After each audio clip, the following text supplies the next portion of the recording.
Bismillahirrahmanirrahim. Assalamualaikum warahmatullahi wabarakatuh. Alhamdulillah wassalatu wassalamu ala Rasulillah. Allahumma la sahla illa ma ja'altahu sahlan wa anta taj'alul hasana idza syi'ta sahla. Rabbi shrah li sadri wa yassir li amri wahlul 'uqdatam min lisani yafqahu qawli. Anak-anak sekalian, kami ucapkan selamat sudah naik ke kelas 9. Pada kesempatan kali ini dapat bertemu kembali meskipun dalam keadaan online. Pada pertemuan kali ini kita akan melanjutkan pembelajaran kita pada bab 1, yaitu penyebaran Islam di Indonesia.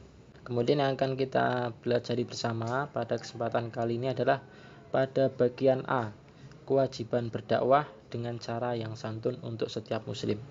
Jadi sebagai orang yang beriman, setiap muslim itu mempunyai kewajiban. Sebagaimana Allah Subhanahu wa taala berfirman, A'udzubillahi minasyaitonirrajim, walatakum minkum ummatu yad'una ilal khairi wa ya'muruna bil ma'rufi wa yanhauna 'anil munkar wa ulaika humul muflihun. Dan hendaklah ada di antara kamu segolongan umat yang menyuruh kepada kebaikan, menyuruh kepada yang ma'ruf dan mencegah dari yang mungkar. Nah, mereka adalah orang-orang yang beruntung.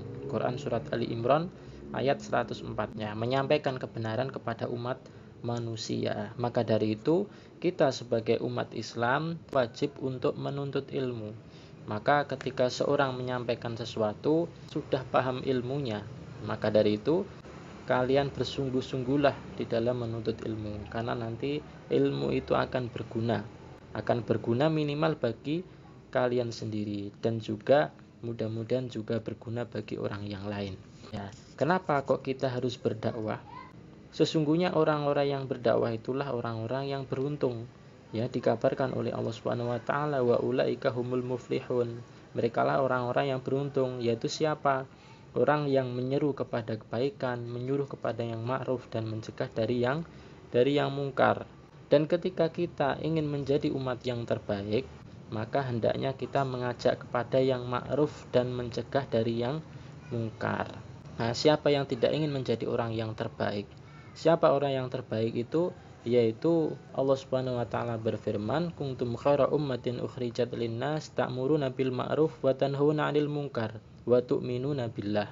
Orang terbaik itu yang pertama adalah ta'muruna bil ma'ruf, yaitu apa?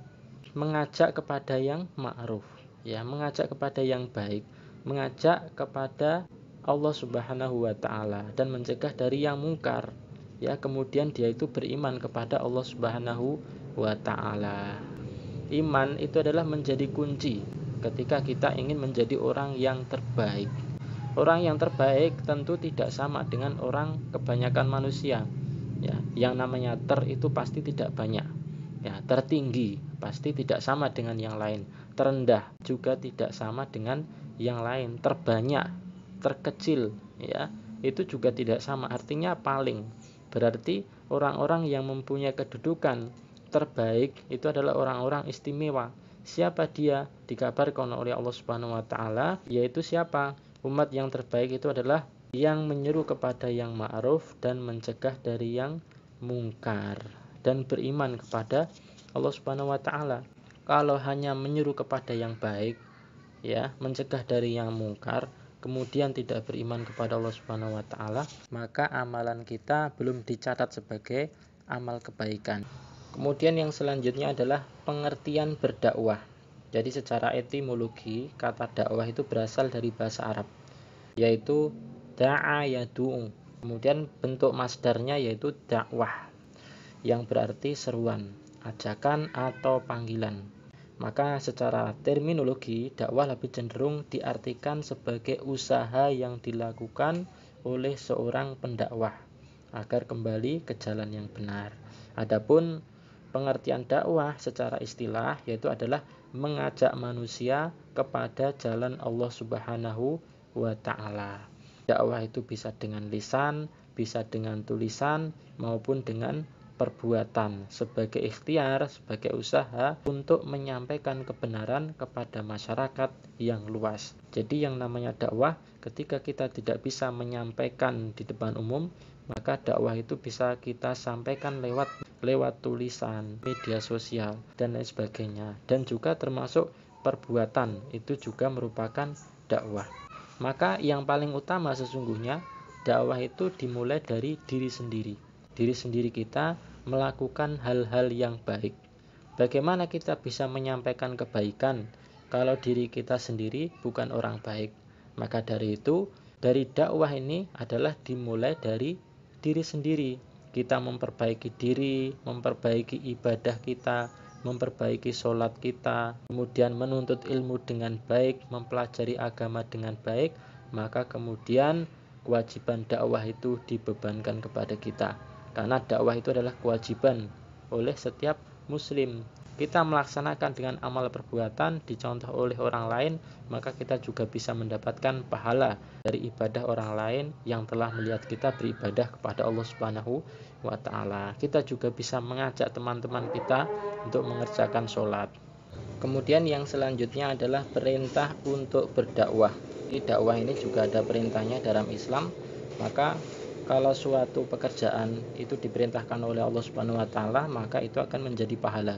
Ketika kita melakukan satu ibadah dan itu ada perintahnya dari Allah Subhanahu wa ta'ala, maka itu adalah ibadah. Contohnya adalah sholat, itu diperintahkan oleh Allah, maka itu menjadi ibadah. Puasa ada perintahnya dari Allah, maka itu adalah ibadah, dan lain sebagainya. Termasuk juga dakwah ini. Dakwah ini adalah merupakan satu ibadah karena diperintahkan oleh Allah Subhanahu wa ta'ala ya di dalam Al-Qur'an, diantaranya surat Ali Imran ayat 110.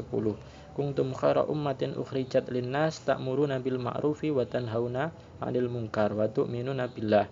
Ya, kemudian juga ada yang lain, Allah Subhanahu wa taala berfirman di dalam Quran surat Ali Imran ayat yang 104.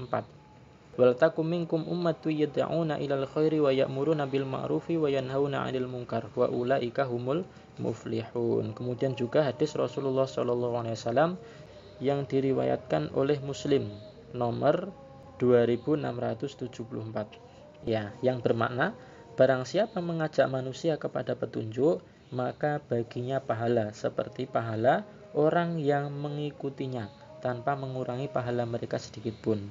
Dan barang siapa mengajak manusia kepada kesesatan, maka ia mendapatkan dosa seperti dosa-dosa orang yang mengikutinya tanpa mengurangi dosa mereka sedikit pun. Ya, jadi ketika kita mengajak kebaikan kepada orang lain, kemudian orang lain tersebut mengikuti kebaikan kita, maka kita juga ikut mendapatkan kebaikan sebagaimana orang yang melakukan pekerjaan tersebut, orang yang melakukan ibadah tersebut tanpa mengurangi ibadah mereka, maka kita juga ikut mendapatkan pahala.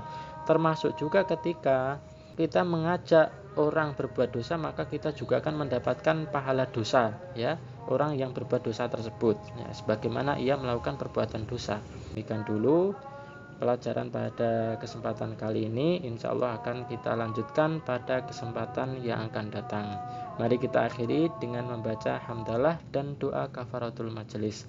Alhamdulillahirabbil alamin. Subhanakallahumma bihamdika asyhadu an la ilaha illa anta astaghfiruka wa atubu ilaik. Wabillahi taufik wal hidayah. Wassalamualaikum warahmatullahi wabarakatuh.